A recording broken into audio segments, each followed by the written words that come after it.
have to give it a try sometime. Sure, you can borrow mine as long as you give it back. Hey, Mizuki. Tetsu! Sorry I kept you waiting. Are you ready to go? I guess this is the first time in a while that we've all had dinner together, huh? We should give Sho's dad a call, too. Leave it to me. I'll give you guys a meal to remember. Just sit back and relax.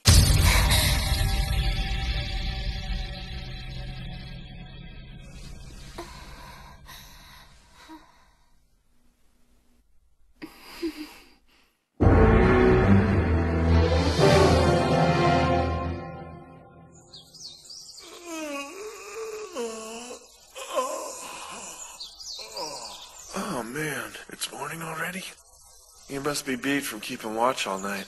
I can handle it now. You need to get some rest. It's okay. I'm not tired yet. Besides, I can't transform. What am I good for if I don't do this, huh? Come on, Sho.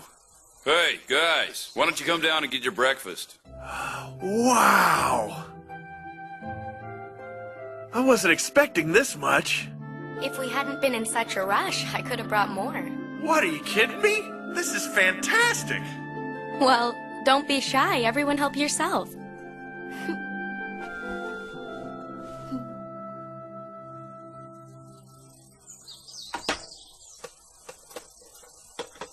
Murakami, I have a question. You mentioned some secret about the Guyver.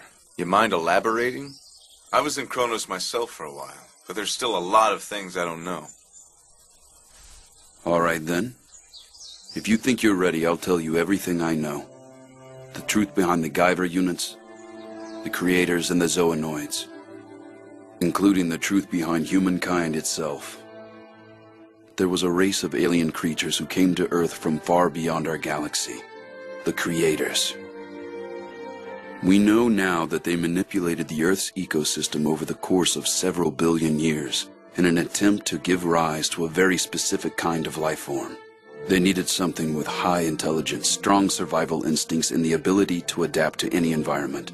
A fearsome, aggressive life form meant to serve as a weapon. After countless years, a creature that could serve as a base for that life form was created. And those creatures were us. All of humankind.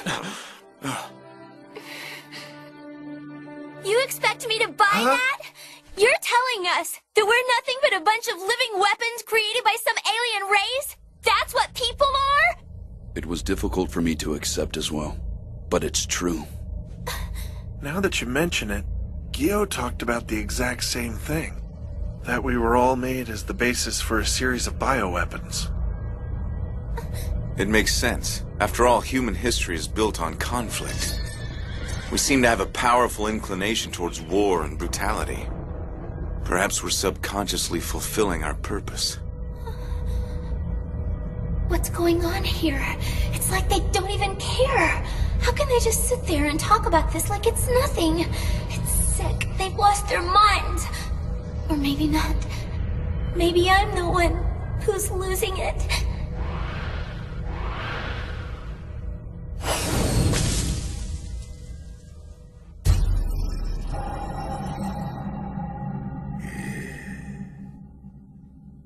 You see, the zoonoids are just normal humans who have been optimized for combat. Optimization is the process of artificially inducing genetic mutations in order to create a new form, or augment a specific ability. Human attributes allow for the possibility of transformation from the default into a secondary form. However, all zoonoids are subject to the will of the Zoolords. Like Gyo and Barkus, they can command large numbers of zoonoids through psychic manipulation. And you have the same powers, because you are a prototype for Gyo's Zoolord form.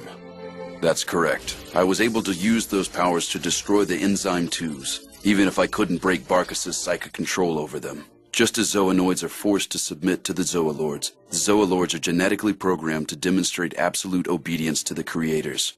But now, it's all history. In the end, humans were never used in combat. Shortly after completing their experiment, the creators departed from the Earth. Perhaps some interstellar war that they were involved in had drawn to a close, or perhaps they were influenced by some outside force. Unfortunately, their intentions have been buried beneath the sands of time. Scarcely had it been created when mankind was abandoned before its true purpose could be realized. Left without the guiding hands of the creators, optimized zoonoids crossbred with normal humans, and bit by bit, their legacy faded away. But there's still a chance that some of them survived. The monsters spoken of in folklore throughout the world may have been the descendants of those very zoonoids. Then what about the Guyvers?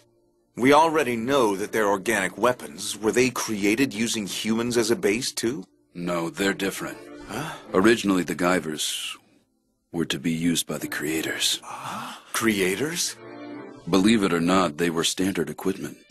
As you know, the Guyver unit fits itself to its host body, then optimizes their conditioning and enhances their physical capabilities. Even if the creators had been a group of many different alien races, the units would be able to adapt to each of their needs. It may be the most versatile weapon ever created. And then the creators had an idea. What if they equipped a human being with a Guyver unit? They were probably interested to see what would happen if two different living weapons were combined. It was like a game to them. However, they got far more than they bargained for. The bio-boosted human exhibited power that was hundreds of times greater than when the creators themselves donned the unit.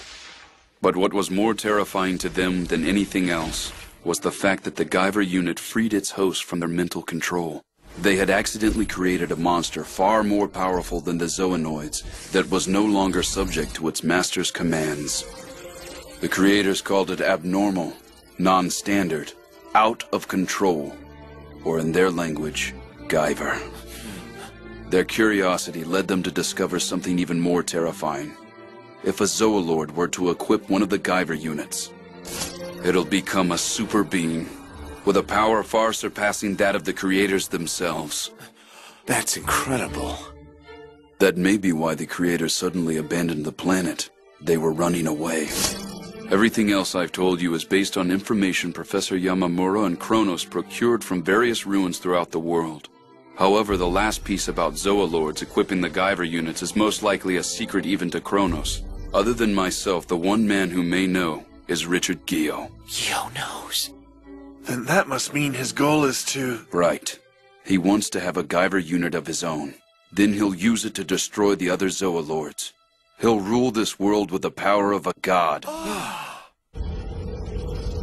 Good news. I finished the analysis and the results indicate that the unit does possess the properties you spoke of. Really? Is that so?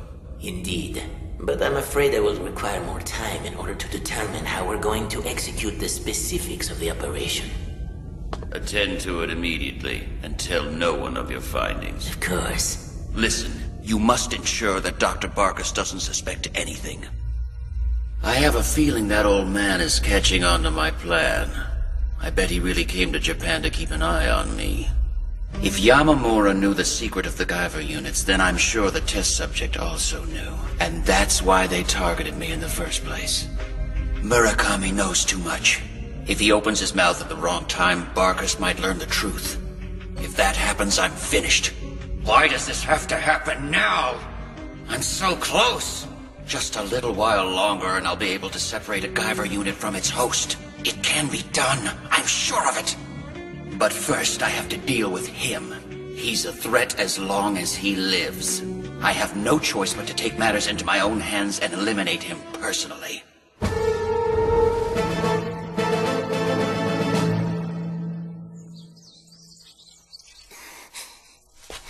Mizuki? I just need to take a little walk, okay? All right, but don't go too far.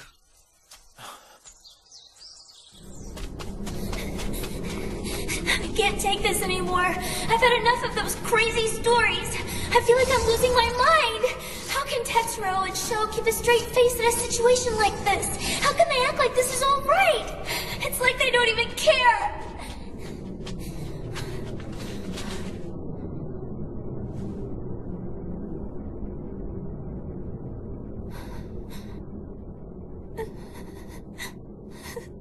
I can't take it. I just want to go home. I want to go home. Once Gio discovered the secret behind the Guyver units, he feared that the other Zoolords would find out too.